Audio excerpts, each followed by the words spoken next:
Hey everyone, welcome to That Pedal Show. Dan here. Mick here. Ariel here. Fantastic. Ladies and gentlemen, the wonderful Mr. Ariel Posen joining us today. So good to see you, man. So good to see you guys. It's been a minute. Been a minute. It has been a minute. We were saying it's probably pre-COVID, right?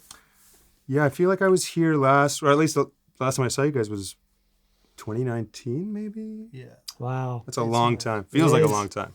And a very busy and intense period of work for you, which we're going to cover in the show today. Also have a look at Ariel's touring pedalboard, which is why he's here. Going to really try and get this video out during the tour so you can go and watch him if you're in the UK, because you absolutely must. Dates below.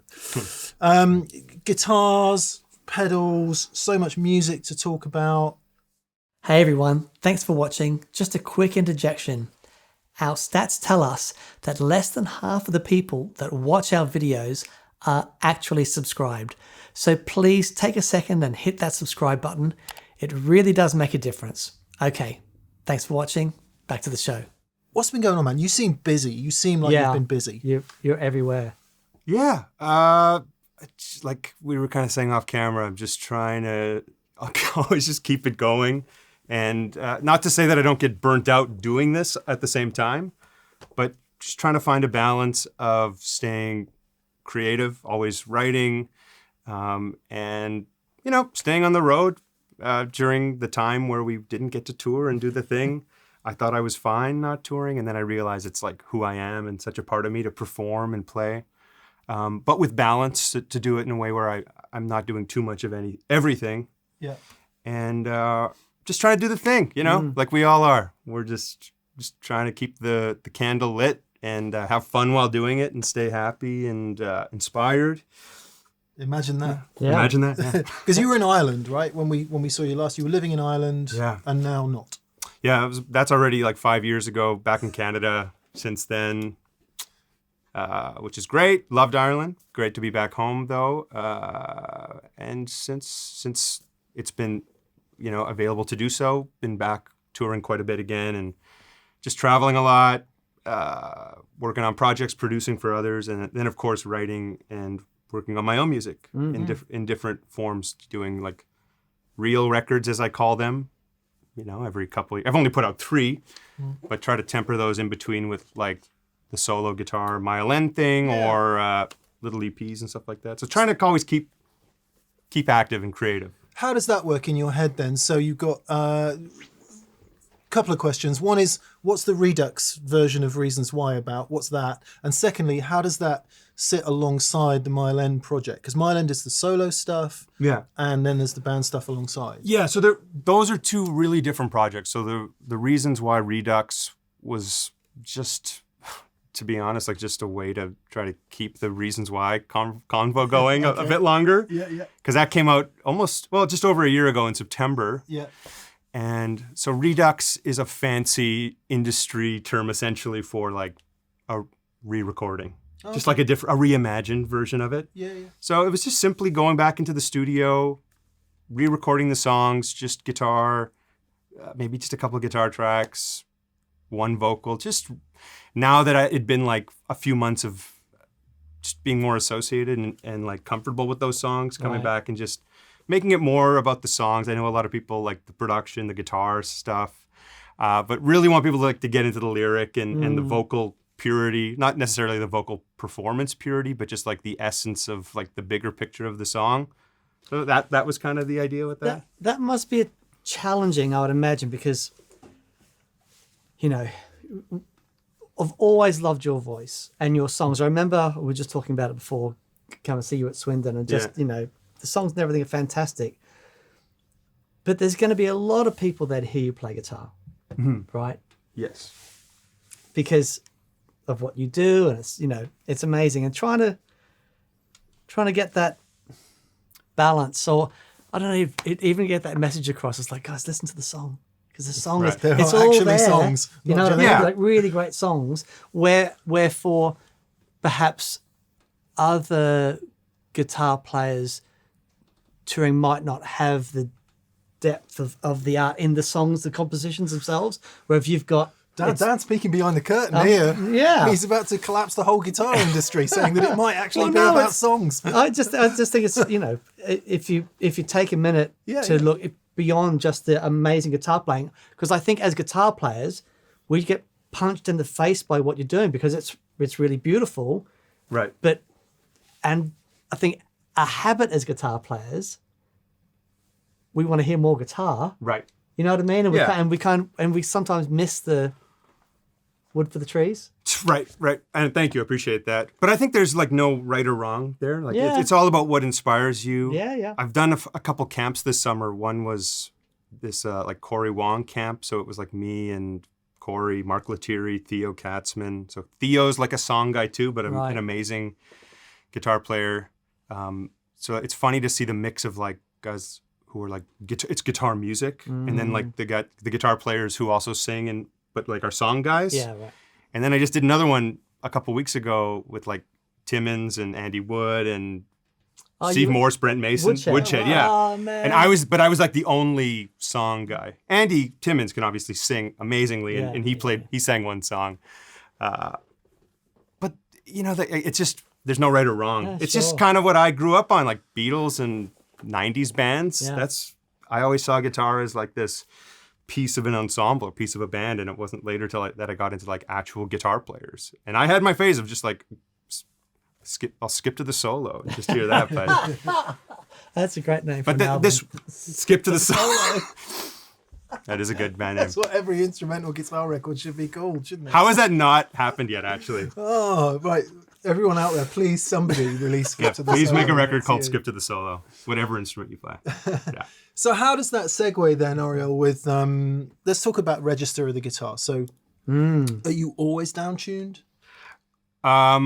So on tour, I don't have the luxury of having a guitar tech or someone to bring extra guitars for me. So I'm limited by just infrastructure and logistics that I can just bring two with me. We were surprised to see two, to be fair. Adam Miller was in yesterday, who's a friend of yours, Yeah. right? And Adam turns up he said, I can only take one guitar. So two is a luxury, right?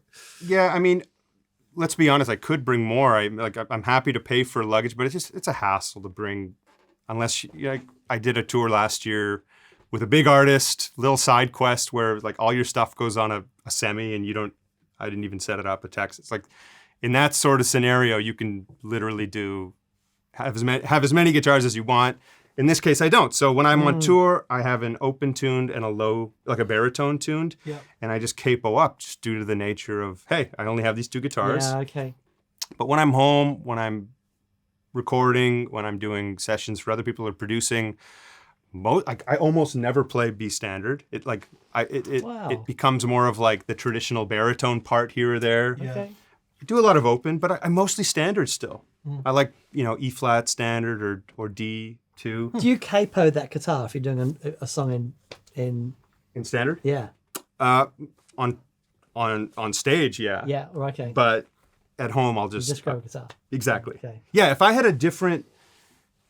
could have a guitar for, E flat, D, that's what I would do. I'd rather not use capos. What would be the guitar you would choose for standard tuning? Well, I'm a Strat guy, kind of Okay. clearly, but my favorite guitars have always been a 335 and a Strat. Okay, right. So those would be my two like most comfortable style of guitar, just ergonomically and sonically. But I've really, even for standard tuning for Strats, I've really been into just like the two pickup. I think this guitar has kind of informed that decision for me, but We'll get that guitar out in a second. But as opposed to like the 3 single coil, I like the two, not necessarily humbuckers. These aren't humbuckers, but just the 2 pickup 3-way switch. Again, ergonomically, you'll see it's the same on both guitars. It works for me really well. Well, while And you have sounds. this guitar, then I was going to say, everyone's going to be screaming, what the hell is Yes. that guitar? Because it's extremely cool. it's Yeah. very cool. This is a new guitar for me. It's a custom shop, and I A proper custom shop, like custom shop. yeah, in the sense that I had a hand specifically in what I wanted. I wanted them to, those that have seen me or follow me probably have seen my Jazz Master, which was built by Carlos Lopez. You guys know him? Well, not personally, but Yeah. So he used to be a master build guy at Fender, and now he has his own company called Castadosa. And he's like genius guitar builder guy.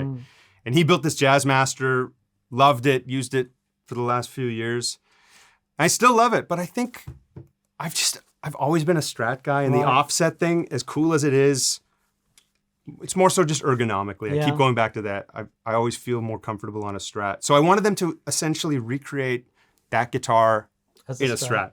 Very cool. So the color, the neck, basically everything is the same as the Jazz Master. This is the Jazz Master pickup essentially in a P90 housing, and this is a P90. wicked.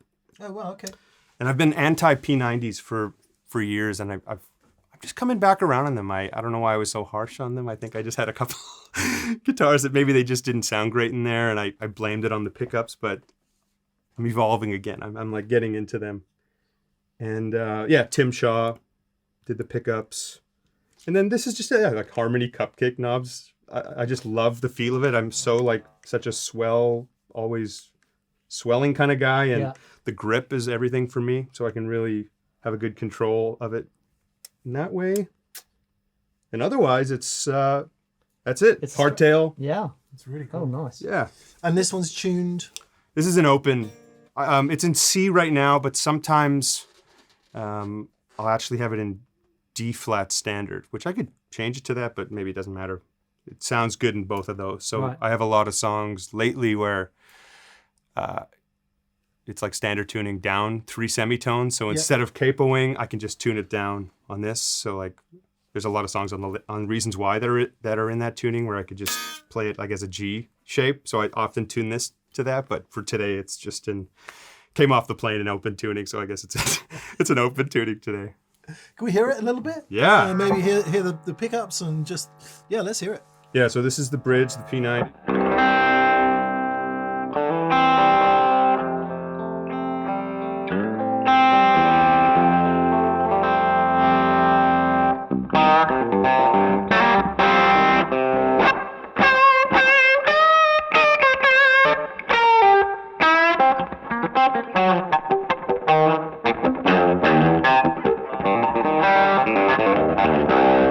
If you turn it down, it's like that.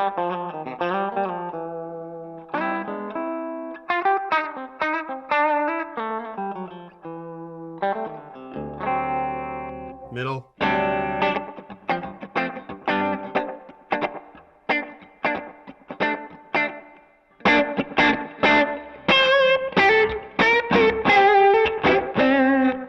Neck.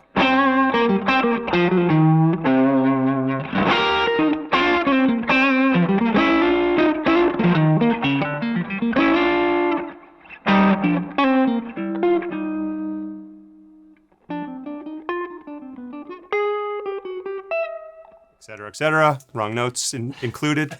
But it sounds good. It's It like really does sound It's good. such a tone, man. I'm so used to hearing you on the metal hollow body Yep. resonator guitar, and it's a really great sound. But hearing that is like, I don't know, something about it that I really, really dig. Was the woodiness of it. It's a very completely cool. different voice. Yeah. there's a woodiness to it, and in standard, I think it'll be really nice and like beautifully bright, like the good bright. Yeah. Yeah. It's just because it's tuned down lower, it balances out like all those lower frequencies. But it's still it's still really bright. Like if these were humbuckers, it would be really like. But it's That's also an official industry term. But yeah, it breathes, you know. it's maple neck, right? Yeah, roasted maple neck. I guess like ebony fretboard. Sorry, I'm not a good stat guy, but Rosewood, I think. so what did I just say? Ebony. Yeah, that's what I meant. It is 6 a.m. or whatever it is. Yeah, it's killer. Yeah. Yeah, really So killer. this tone that you were just using there, G3 is telling me that we've got some stuff on. I can hear like a doubling delay. There's obviously some sort of overdrive on. What's making that sound? Yeah, first of all, I realized I still had the extra reverb on from the Flint. So I have two sounds, main always on sounds. And this came from you because I remember the first time I got a G2, you showed me that it works well if you have like just your two main overdrive sounds as 1 and 2, rather than just like each overdrive pedal as its and own. to switch between them. Yeah. Yeah. So, yeah, I remembered. So the first, I have it set up like two with slap and without slap. So Right. I usually use the dualist, which is what you hear.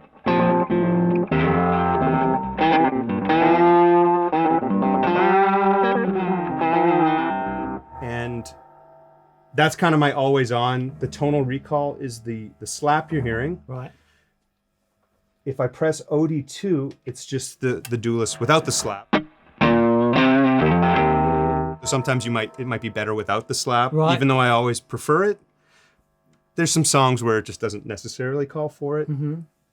But the other thing I learned from you and Gig Rig Joe Bishop, is the hidden preset, which has changed my life with this thing. Awesome. I should also say I've been using this tiny pedal train Metro 24 for the last, fits in my suitcase, super powerful. I've just jumped back into like the bigger rig lately. Anyways, the other overdrive is my broadcast, the dual. We did a dual version, which is a silicon. Which is underneath, right? Yeah, which is underneath. Can I lift it up? Of course, Will yeah. anything break? No. No. Look at how beautiful it is underneath. Oh, here's a good spot right here. Ah, there we go. There we go. Look at this. Yeah, I have to give flowers to my friend Sammy Medani in Montreal who That is a beautiful thing. wired this whole thing up. Kudos, Sammy. Beautiful, Done. Really, clean job. Really Look at wonderful that. job. Look at this. I know. Yeah.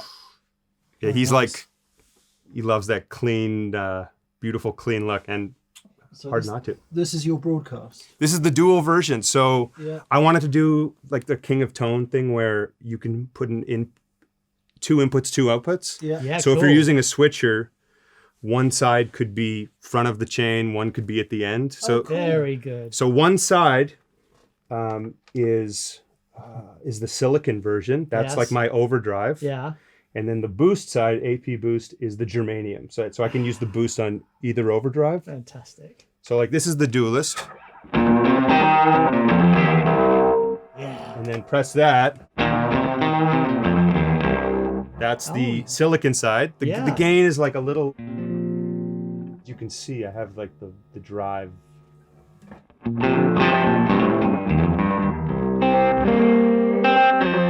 Just a completely different flavor. Yeah, but there's a clarity in that is divine. Always love that about the broadcast. Mm-hmm. That the front end, what they call it, the Transient? but because it was designed around a desk input, right? Yeah, Around like a Neve. like a Originally, knee thing. Yeah. Exactly. And it just has that thing. There's a clarity to it and the way it works. Anyway, Yeah, it's great. It's just a different flavor. It's beautiful. Yeah. Together, if I hit the boost, so I'll just go back to the dualist. So.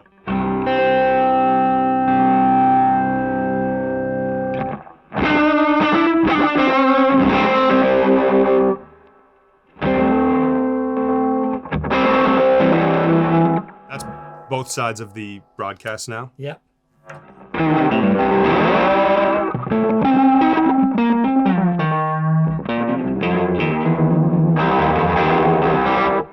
Right.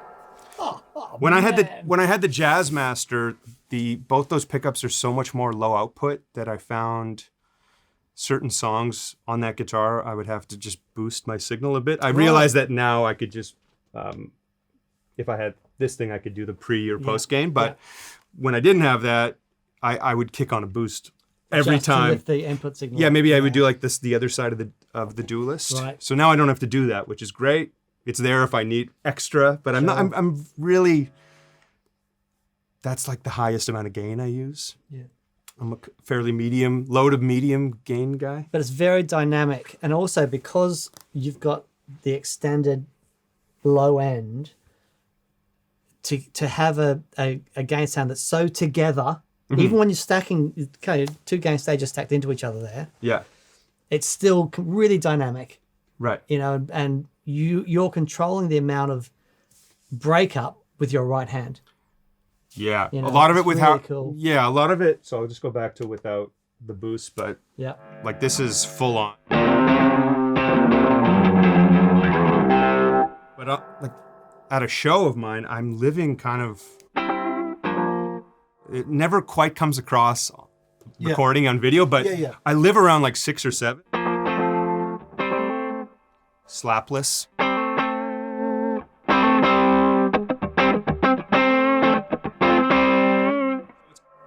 Got that hair, but it's kind of clean still. That's lovely. As opposed to always being stuck at.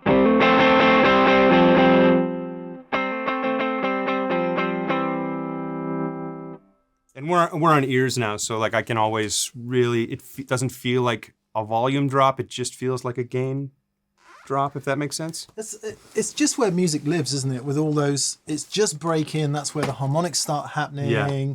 That's all the classic records that you love so much. That's where the guitar tone is. I always think too clean sounds too sterile, and then too dirty, it just becomes this mush, and it's just has no dynamic. Oh, totally. It took me a long time to realize it too. Yeah. You know, I think when I was starting to really get into guys like Jeff Beck and like specifically like Mike Landau and stuff, who were really always using the volume knob as much rather than like a million gain pedals. I was like, oh my God, I could just do it here instead of worrying about that. And that kind of changed just the entire world of how I could control my gain.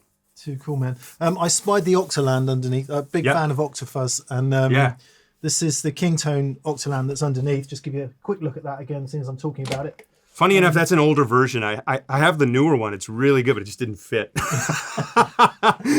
I put that one in there. We're hearing this a lot recently. I've got it on there because it will fit. Yeah. Can we have a quick listen to that? Of course, yeah. Do you want to hit octave there?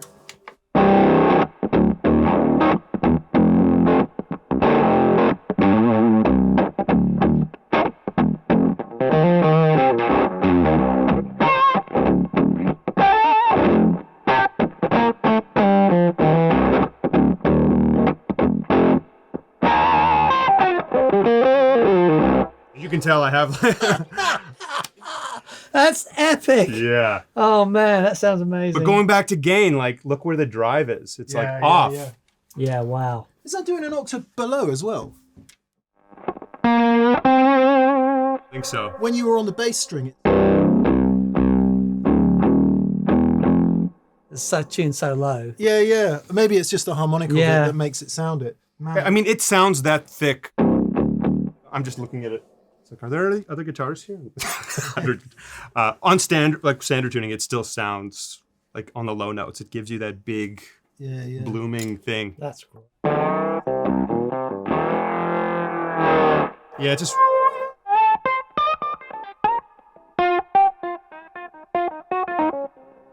Really dynamic too. I love. Yeah. Oh man! Good And then shit. while we're there, then let's have a listen to the Fuzz as well.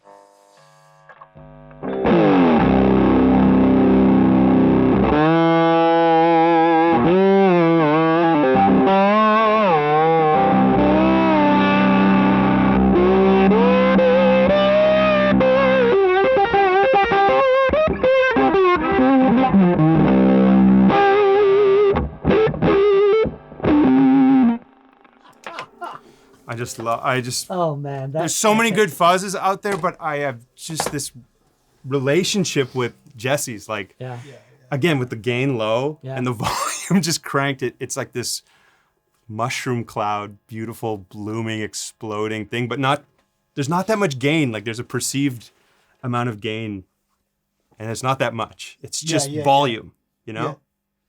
Yeah. Sounds killer, man. Really if cool. you're wondering why that Two Rock Classic Reverb signature is on there, is because it belongs to John at Peach. Yeah. So we should say thanks to Thank John. you so much, thanks, John. John. Thank you. Who's that's the amp that Ariel will be using on tour. So that's why it's different from the normal one that's there. But Someone already graffitied on it, which is disappointing. I know. Some guy named Doyle something. Yeah. Doyle from Hull. From Hull, I think. Yeah. Yeah. I used this amp last year too. It sounds honestly anything that says Two Rock, if it says TS1 or Classic Reverb or Joey Landreth or anything, you give me the clean channel and they're just like, oh. Yeah. It's perfect. Adam Miller said exactly the same thing yesterday. There you go. Yeah, pretty much. Yeah. Yeah. Hello everyone at Two Rock, by the way. Cool, man. Yeah. Right. Can we H90? What are you using that for? Quite a bit. Yeah, there's a lot of delays and maybe I'll switch guitars. Is that okay? Yeah, of course. Because they just are associated with songs on that guitar, but there's a couple modulation things, but mostly delays. Just in case you're wondering. Metal. Yeah. Steel and hearts. Sorry, that's steel. Yeah. I thought it was aluminium. No, it's Steel. Wow. Yeah, and it's hollow. I know. Weird ass guitar, but that's what I like. I like different, you know? Fun and different. Yeah, the H90. So I have these three are all H90 presets. Right. Yeah. And again, the hidden preset has changed my life. So let's just start with this one. There it is. So Leslie.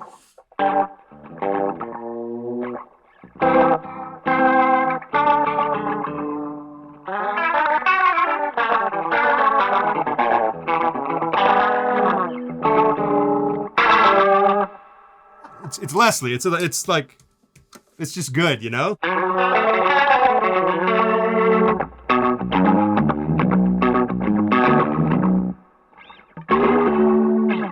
We all know it. It's great.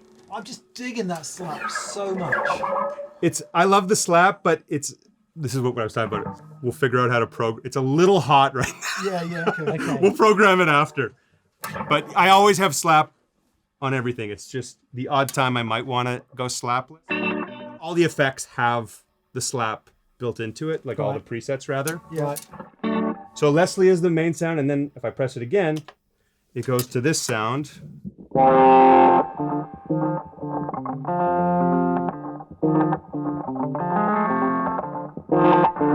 It's kind of like that filtery envelope filter sound, which is great. That's a song Heart by Heart of mine.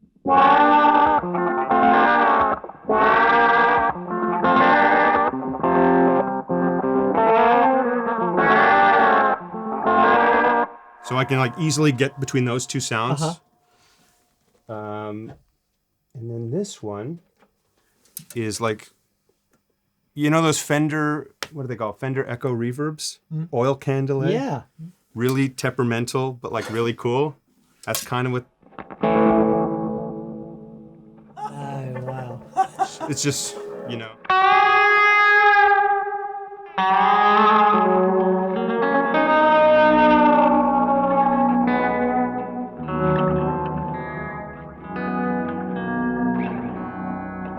I would use it more like. I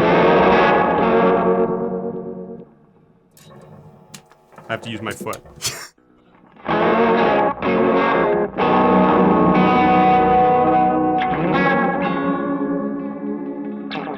Chorus kind of delay. Right, okay. And then another one is just another delay here. If I want that kind of soaring, endless, it's a little too much actually.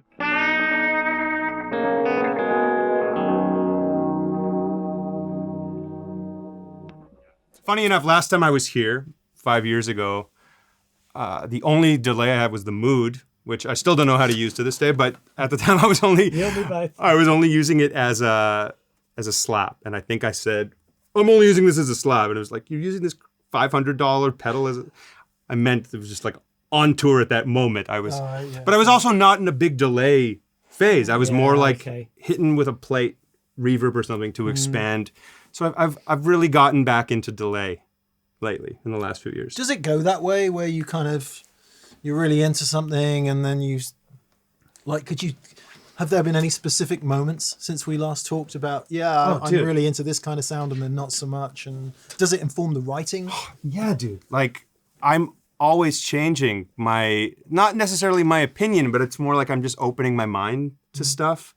Like, I've been listening to this Paramore record, This Is Why, the last year. I never was into Paramore. I think I was just, when they first blew up and they were like emo pizza slice, misery business vibe, I was like, when that happened, I was already listening to like just Robin Ford and Mike Land, like listening to a lot of guitar shit. And I heard this last record and it's like so good. I encourage everyone to check it out. It's so good. The band is amazing.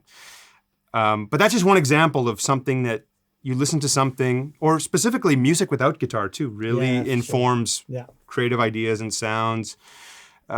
So yes, I'm always trying to evolve and always trying to stay, like for my own sound, I know what I need to kind of get what works for me. Yeah.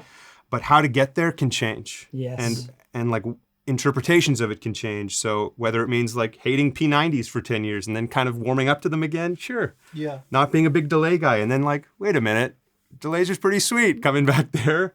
I'm just staying open to it. And for each record, I try to be a little like thematic, like try to have some kind of approach where, there's a lot of delay on this record, or there's a lot of trem on this record. That's a little specific, but I try to just get into a vibe, for lack of a better term, industry term, and find something in there, Feel it out. Yeah. That's great. It is good remaining open in it, because it's very easy to get one sound and stay there, and then that becomes who you are, which is great because that's what people expect from you. Yeah. And then if you shift too far, everyone's like, oh my God, what's he doing now? But Exactly. So it's about finding a balance between those. And not straying too far away, but always evolving, always like keeping an open mind and always trying to like, hey, what's a new place we can go with this?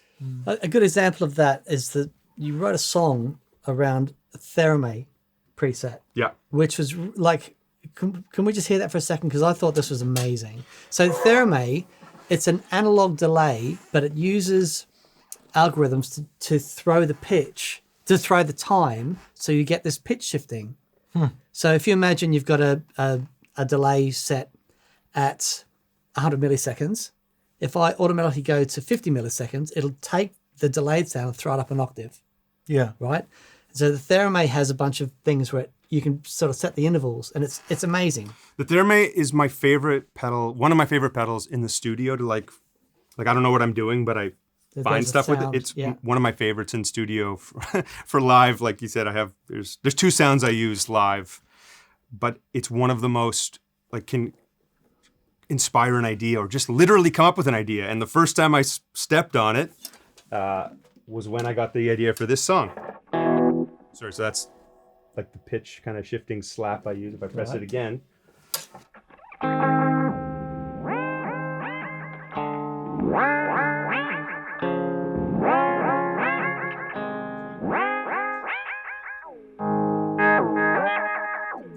So I went. I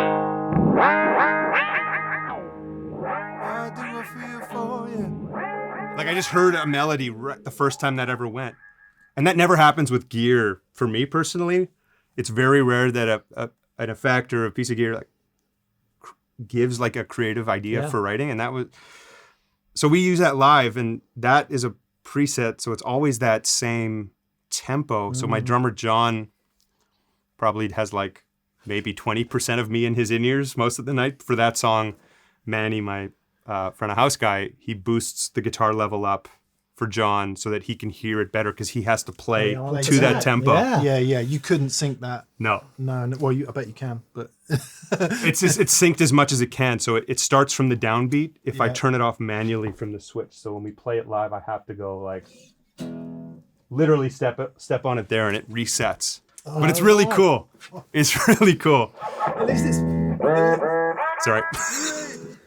At least it's predictable. Like if you're trying to use the mood or something, that is literally texture only, isn't it? You couldn't do anything rhythmic. Exactly. Yeah. I do love that. I love this analog. So you get those analog-y artifacts that are in with it. It's just so and like, cool. depending how dynamic you play,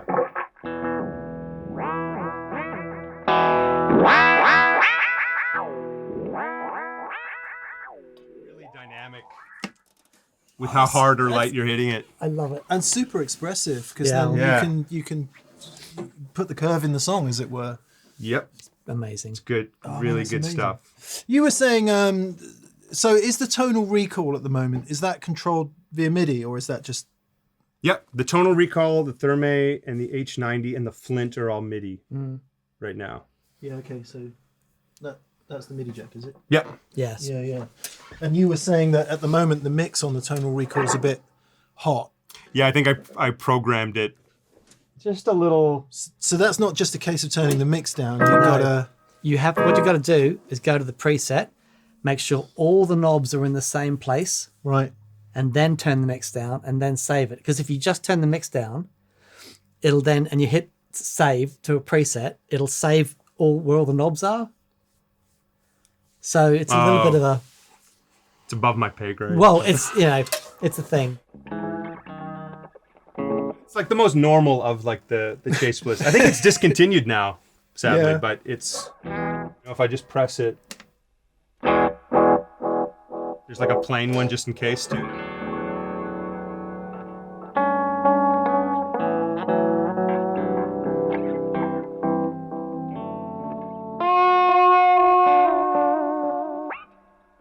The hidden preset is, I need a backup slap too, right? I could probably be more creative with that.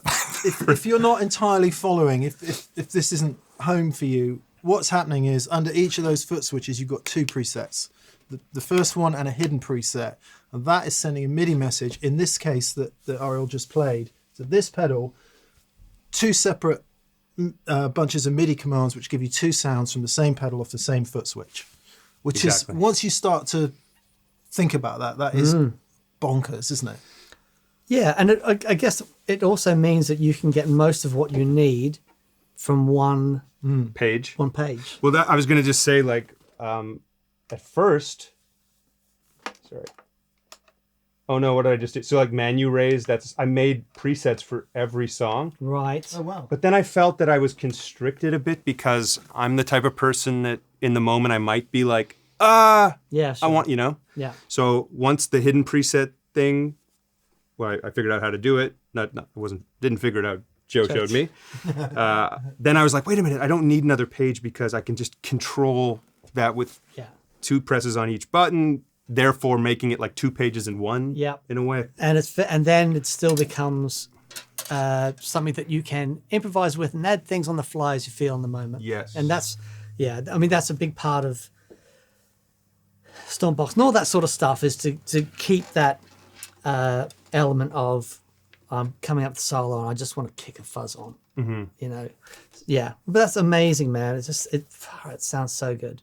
Here's the last one. This says reverb, but really it's I gotta change this. This is I'll explain it first. So there's a song on the last record called "I Wish That We Never Met," and Sorry, mate. yeah, not how I feel about you guys, but there's this.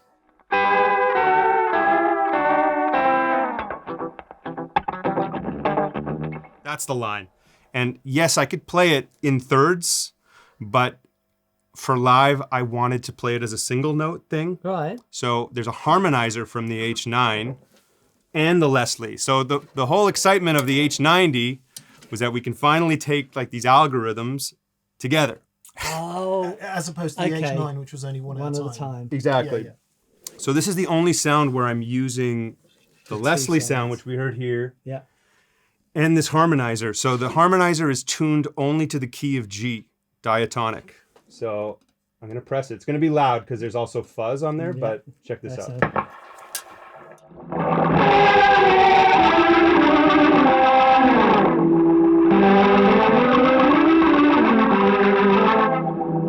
And there's a moment in the song where it's pretty fun.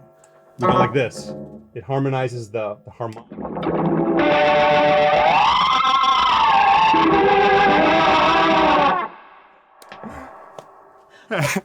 It's fun. And then from there, so.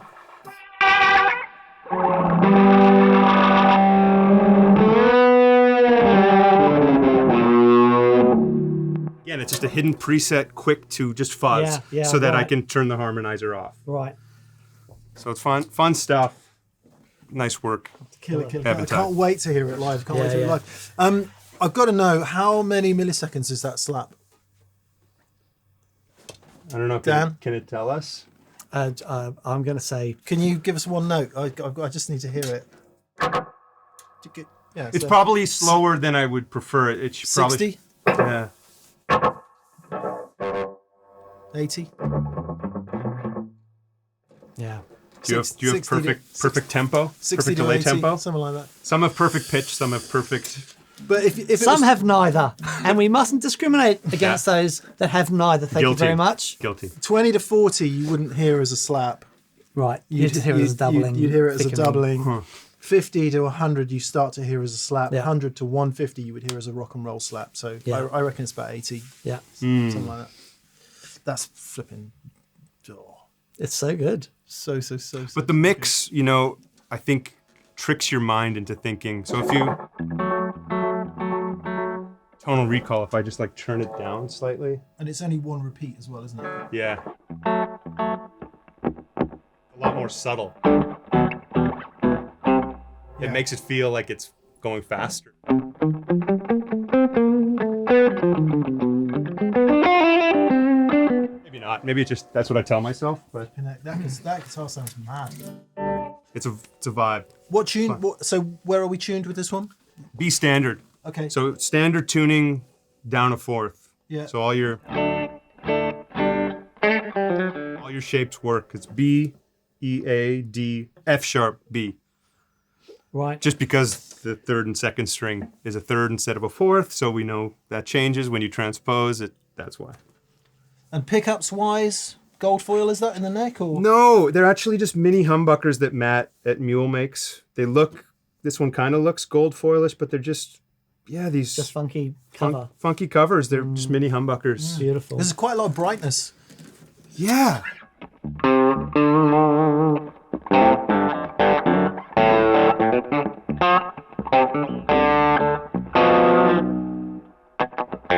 And once you get to 6 or 7, I think they even sound better. Yeah. I don't know why. It's like less harmonic information going through with a gain pedal, that is. Yeah. Talking of harmonic information, I just have to ask you, big fan of your guitar playing, is songwriting, everything, but there's a thing that you do, you're probably the most, and I hate to use this term, but gospel, there's a thing that you do that has this gospel feel to it, and these beautiful changes, like going from the 1 to like a flat 2 to the 2, like using all those sort of passing chords that you'd expect to hear from an organ player, Right. and a bunch of people in the congregation going, yeah, hallelujah, you know what I mean? Where did that sound come from? Because the other thing to note as well, and having seen you play a number of times, you also have this ability to play through all those chords as well, and it just falls out. It's just so beautiful. So where does all this information come from?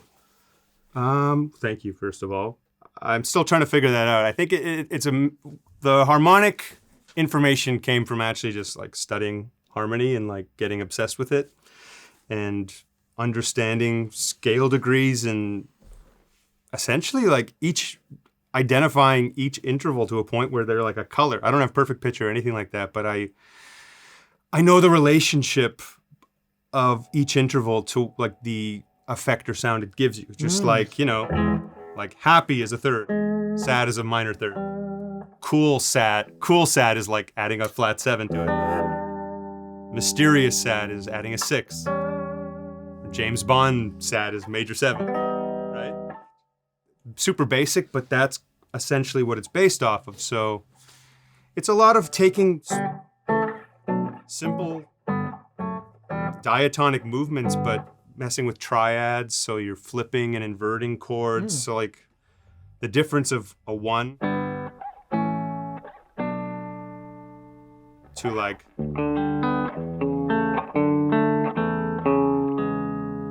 and you can modulate.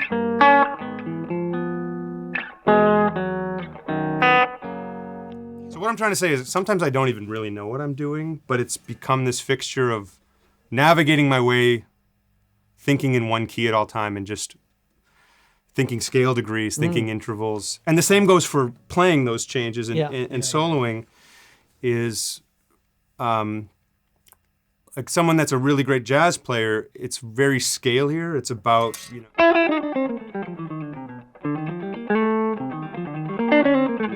not trying to make an example like that's how you play jazz, but it's about taking scales, running them up and down and like following changes. I'm much more of like, what key are we in? I want to stay in that key and highlight whatever chord is happening or whatever chord tone it is I want you to hear just by simply using that interval. So it's a lot simpler, but then if you're thinking triads, if you're thinking stuff like that, it just gives you.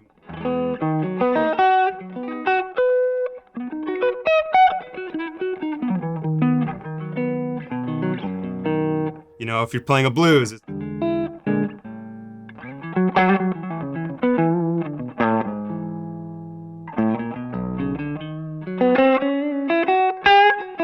That was a bad example. Let me do it again.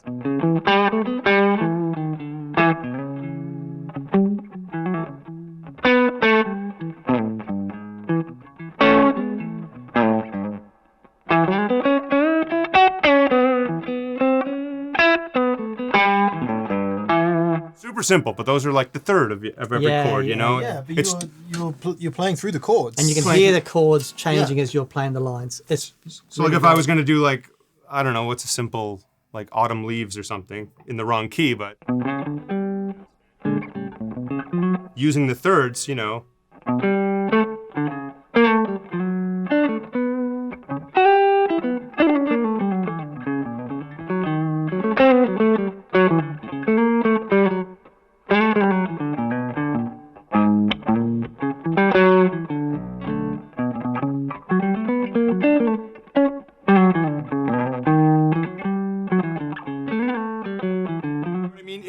It sounds like it's complicated, but it's only as complicated as the chords you're playing over. This isn't something. What I love about this, it takes work, kids. It takes work because you're not. You haven't said, "Oh, I just picked it up and it's just natural." You know, you've gone. God no. No, I worked really hard. I'm still working on it. There's a lot of work to do. In fact, Andy Timmons the other day was saying, and it was like it resembled exactly how I feel. He's like, you know, I'm. Whatever age he is, he said his age. And he's like, still got a long way to go. And I was like, that's exactly, that's what it's about. There's always work to do. So like, for example, Robin Ford, who I keep seeing you guys are hanging out lately. And he's like one of my favorites because he would always play these things like,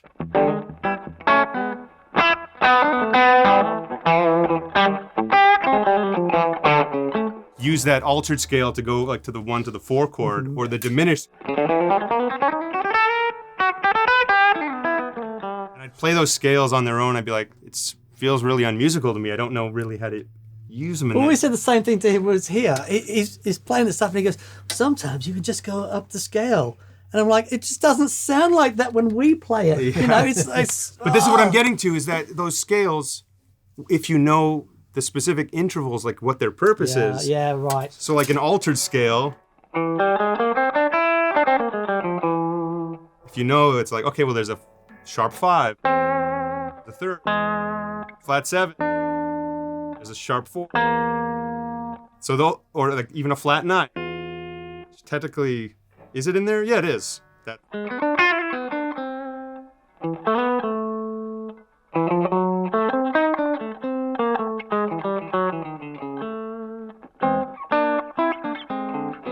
As a transitionary thing, if you understand like its purpose, then it's like, I know how to use you.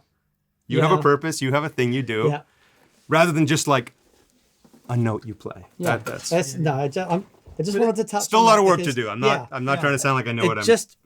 But getting to a point where you are so comfortable with it that you're not thinking about it, you're in the flow, and it just comes out. You know what I mean? I just love that.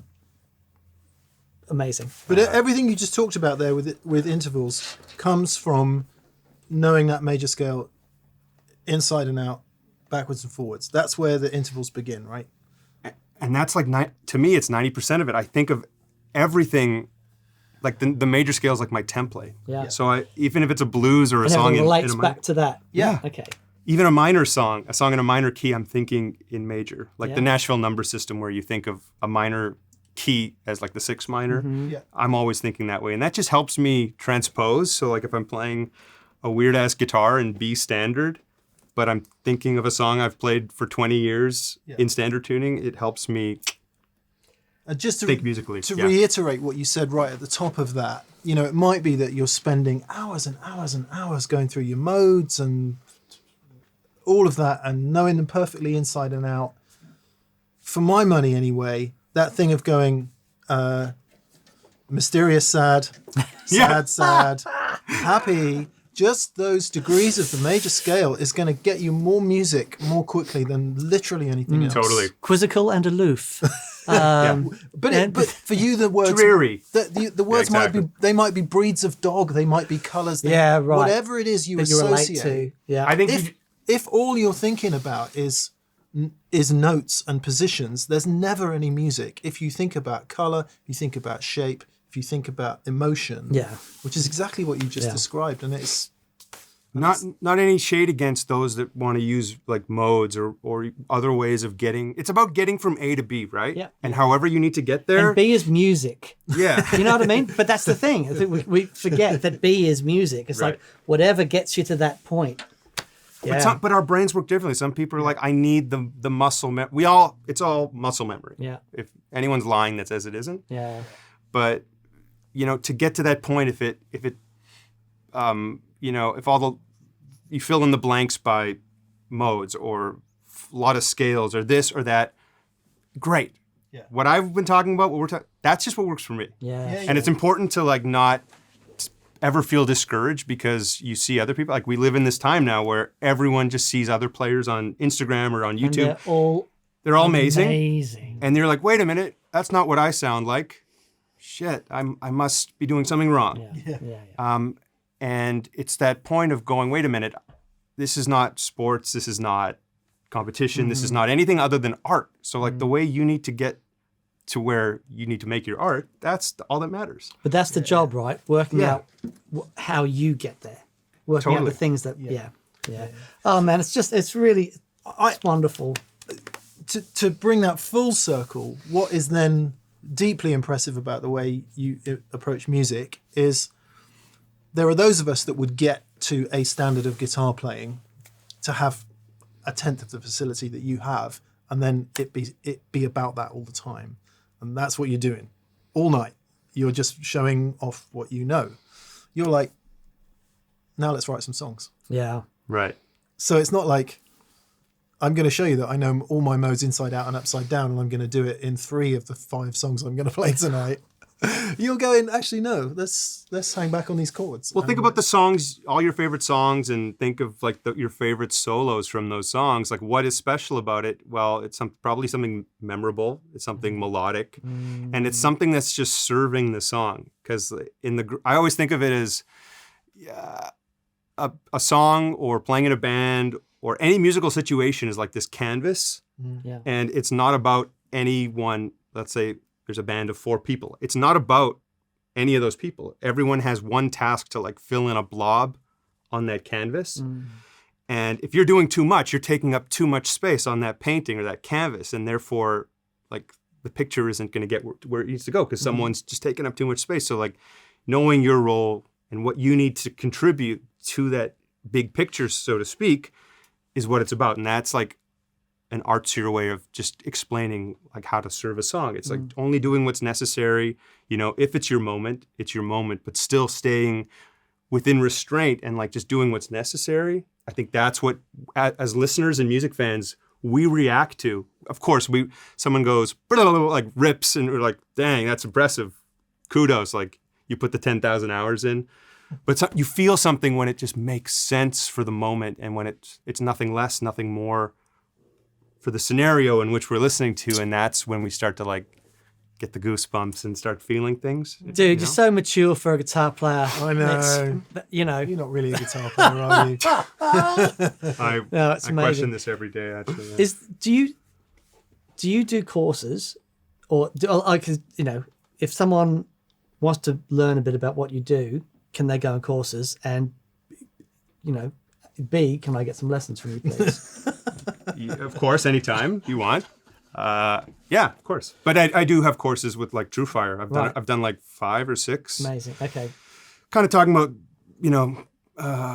building a solo, telling a story with it, and triads and some slide and all the things that are me. Yeah. I've done courses on them on my website. So inspiring, dude. It really is. It's just killer. really wonderful.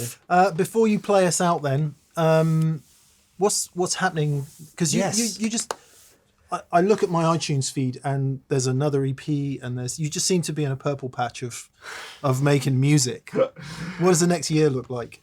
The next year, well, this tour, we start tonight technically here in the UK for 3 weeks. I am going to try and get this video out for this Friday so that there will still be a chance to go and see Ariel in the UK this week. If you haven't I'm seen going to try him, and do that. Okay. Can I tell a quick story? Sure. Sorry. I got a phone call. Was that 5 years ago? 5 or 6. 5 or 6 years ago, and you were doing a tour here, and Ariel's actually playing where I live in Swindon, and the promoter calls me and says, I've stuffed up and no one knows about it. Can you tweet or something? I said, yeah, because I didn't even know you were playing like 5 minutes from my house. Right. So anyway, I go down there, and there wasn't as many people there that should have been there. And It's funny, Ariel, my gigs are like that. but I'll never forget this ever. You got everyone to come close to the stage, and then you just put on the most unbelievable show, and everyone was stood there going, I can't believe this is happening in Swindon. But it was so Swin Vegas. it was so memorable, and you affected every single person that was in that audience. And I'll never ever forget. It was one of the best gigs I've seen. It was Thanks, man. really amazing. So if you haven't seen Ariel play live, go and do it, because it will blow your mind. Really astonishing. Thanks, man. Heard it here. Yeah. No, I appreciate that. Yeah, thank you. I think you were in the middle of telling us what's happening in the next year. Yes, Yeah, sorry.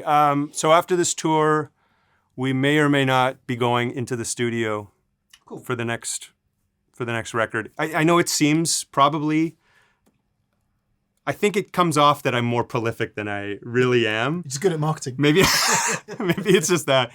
No, like the last record came out a year ago, and there was the Redux record, sure, but I consider that just a remake. Put out a couple B-sides a couple weeks ago. Yeah. And then again, those little mile ends, which you asked about at the beginning of this episode, and I didn't actually get to answer. The mile end thing, there may or may not be a third one. I don't know if it'll be the final trilogy, but there may be one of those. Why was it called Mile End, by the way? So Mile End is an area. I know there's a Mile End in London, right? Yeah. Mm-hmm. So there's one in Montreal too. Oh, okay. And that was the area in the studio that I did the first one. So quick story, I'll just tell you because probably most people don't know, but peak COVID, not a lot's going on. I'm just at home every day working and like having a great time, being productive. I was like, I need to like get out of here and maybe like shoot something somewhere that's not in my home studio room. So I booked a night at this studio called Hotel to Tango in Montreal in the Mile End area. And I have no real intention in sight outside of just like, you know what? I'm going to bring a videographer. We'll put together a cool sounding rig, bring a couple guitars, and I'll just play and see what happens. Now, this is a thing I've done for a long time. You go to like a guitar store and do demos for them, or you do a demo for a guitar or a pedal. Normally they just go, okay, we're on. And I go, and then something happens. I don't know what happens, right? We just play. And I think because I didn't intend on it being anything other than one or two videos, like some content, I didn't feel any kind of pressure. And I just did like 15 improvised pieces. And, you know, there were all kind of different flavors and vibes and this guitar, that guitar, this acoustic rubber bridge thing. And I sat... Rubber bridge, Dan. See? Dan thinks rubber bridge. Are you anti? He thinks they're a joke. No, I don't think they're a joke. I just think they're wrong. That's a whole other conversation. It's for another day. And I'll tell you why you're wrong. But on paper, you're probably right. No. But anyways... No, they do. I have heard some amazing music come from them. I'd just say they're wrong for me. Okay. That's fair. Yeah, I respect that. Yeah. So long story short, I sat on it for months, and then I was like, you know what? Should I just release this? And I thought it was weird to put out improvised solo guitar pieces like on Spotify and DSPs when I put so much work into like an album. Yeah, right. Yeah, I write for a year. We go to the studio. It takes almost a year to mix it, and then like the marketing plan. You're living 8 months. Like it takes 3 years to make a record. I say, this is like done in one night with minimal work. I feel like you're cheating.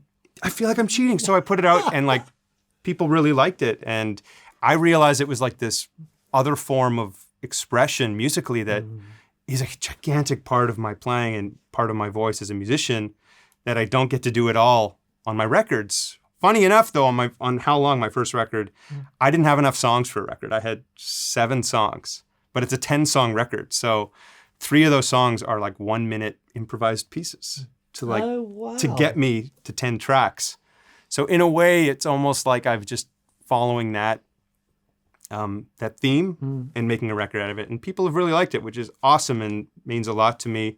So it's not because it's like easy to do. It's actually harder to do now because now that the first one happened, when I did the second one, I felt so much more pressure because it felt like it wasn't that first instinctual, just like, who knows what'll happen with this? Maybe nothing. But now it's like, this has to be a record.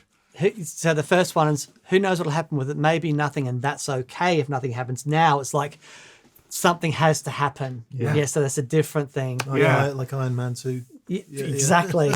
Exactly. Exactly. We got Kevin Feige in the control booth when I'm recording thing. I don't think we see this on the MCU timeline, so I don't know if we'll make this work. But yeah, that's the process. The following year, though, work on new music, new record, and more touring. More touring. Yeah. Which is not announced yet, but it will be soon. Get back in the States, Canada, Europe, maybe. I don't know when we'll be back in the UK. We're literally here now, just starting. So where can people find your dates? arielposen.com. We'll put a link in the description below. I'm easy to find. Check it out. Just my name. At my name. You'll find me. Cool, man. Brilliant. Ariel, thanks so much for joining us It's today. been wonderful to see you, buddy. We've and had so nice to see you sounded guys. so good. We've had a bunch of things that have conspired against us today, but we've made it happen, and we're super grateful for you making the trip down. And thanks, as always, for the education. Likewise. Perhaps you could play us out. Sure. It would be very lovely. Okay. Dance. Okay.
Man alive. That's beautiful, mate. Mistakes included. Wow. Those are for free. Boy, oh boy. Cool. Fun.